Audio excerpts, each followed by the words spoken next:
So I wanted to record my thoughts on a idea that's brought up every once in a while. At least I see it in the Counter Strike community. I don't know about any other community because I'm not particularly involved in any of them.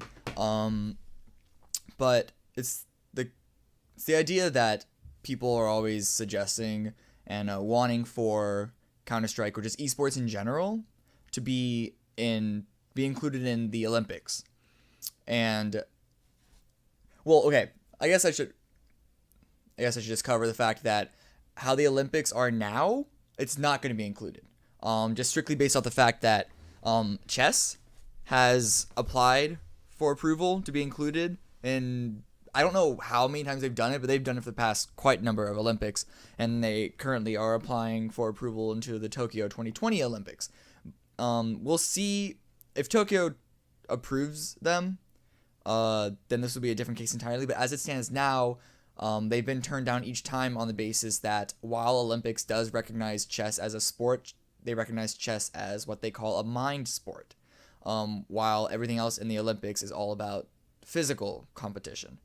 And sure, the team games like basketball, volleyball, do have elements of strategy involved. Absolutely, that's undeniable. The fact still stands that they are majority physical sports, physical competition. And then when you look at stuff like swimming, shot put, track, like 100%, 100. I'm not even gonna. I'm not even gonna back off on this. Like 100% physical competition. There's no strategy involved. You just want to be the best swimmer, the best runner, the best shot put thrower. The day. That you don't play any differently based on your opponent. It's all.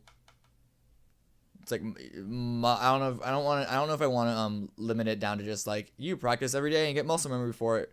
But it's the fact that it's all physical sports about physical ability. And while there are elements of physical ability in esports, you gotta have good hand-eye coordination and all that to control your mouse well and hit buttons right and aim well. And of course, it varies from game to game, but it is still majority mind sport when it comes down to it, particularly at the pro level. And so like I said, unless chess gets approved for Tokyo, and then we have a different discussion now. As it stands right now, esports will not be included. But this brings up another topic about the tone that I see a lot of people have, not just when talking about esports and Olympics, but it's the fact that why do we need acceptance from the mainstream? And I saw this a bit when Faker got his Player Tribune article, which it was a big thing because it showed that it didn't show, but it did. It showed the growth of the esports scene in terms of mainstream visibility because Faker was the first esports player to get a Player Tribune, which traditionally it's been all about physical sports, traditional sports, whatever you want to call it, like basketball stars, baseball stars, football stars, etc. And so that was a big thing, and it was a cool thing, but I feel like people overblew how big of a deal it was, because we didn't need that. The esports scene doesn't need the mainstream, not even just the mainstream sports scene. We don't need the mainstream, just like public scene, I guess public everything, to approve us. We shouldn't be looking for that. We should be looking to make our scene the best scene we can make it for ourselves, not to get approval from everyone else. We don't. I saw someone else refer to it as being like acknowledged and accepted by the cool kids. That's never a good thing to strive for. Growth of the scene is always good, and visibility of the scene is always good because it means it can bring more people in who otherwise like wouldn't have known about it, but then realize that they actually enjoy it. Even just on like a simple casual basis. They don't have to go super in depth into the different games, the different strategies. They can just enjoy watching the competitions happen. That's always a good thing. But the slippery slope is that, or no, well, I guess a better term, like what makes the strive for acceptance problematic is because it leads to potential of us giving up stuff strictly for the sake of acceptance. which could in turn diminish the value of our scene and diminish what makes this scene so great. So if we grow holistically, that's fine, and if we become accepted just based off our own merits, that's fine. But that's not something that we should be striving for. Just I can't believe I have to tell grown adults this, or I guess even teenagers this, but just like what you like. Don't care what anyone else. You don't have to get approval from even like your parents. Let them scoff at you watching video games. Like they don't have. Why? I mean, I guess you want approval from like people close to you, but that shouldn't be what drives. That shouldn't be a driving factor in how, particularly people within the scene and who develop the growth of the scene, do their work. And what was else? I had something else. Oh, the other thing is that, at least for Counter-Strike, what the Olympics is pointless anyway. The reason why it's this whole acceptance from cool kids for no value except for just the value of acceptance, and acknowledgement, which, as I just established, is silly. Why it's even more poignant in the Counter-Strike community compared to like League of Legends or soon to be Overwatch, who are region locked and have very few international competitions, that Counter-Strike is chock full of international competitions.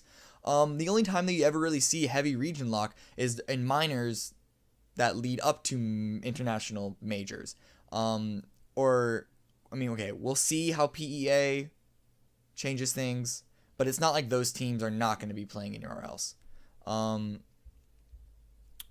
so the Olympics are worthless because we get international competitions. For other sports, soccer, they have their World Cup, but then there's also the every 4 years Olympics, and there's also like track competitions, basketball competitions. Like, you don't really compete on an international level that much, and particularly not the same scale. But for eSports or Counter-Strike specifically, but I'm sure Dota, and I don't really know too much about StarCraft, but and then fighting games as well, which, to be fair, they had like their regional minors that they all lead into the national competitions.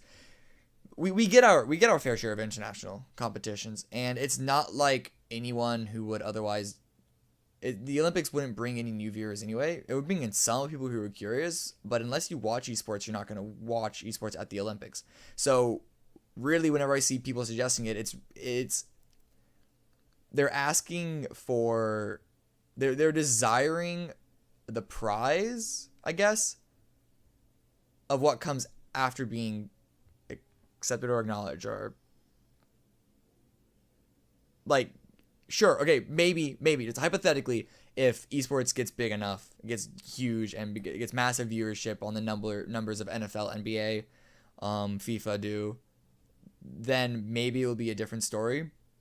But I feel a lot of times when people say, say it would be cool to be in the Olympics, what they're saying is it would be cool if we were as big, if we had the viewership numbers as the Olympics do. And it's just, I don't know. It's just people need to stop being driven by their egos, or they need to not looking for outside acknowledgement for their own egos. And so I don't want this scene. I would much prefer this scene to stay the same size, or I'd even be okay with it getting smaller, as long as it stayed true to itself.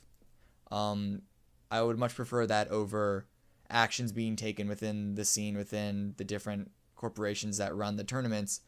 I would much prefer that over those people making sacrifices that hurt the scene as a whole, strictly for the end goal of mainstream acknowledgement of those with more, like the cool kids, the jock. Like, we're the nerds.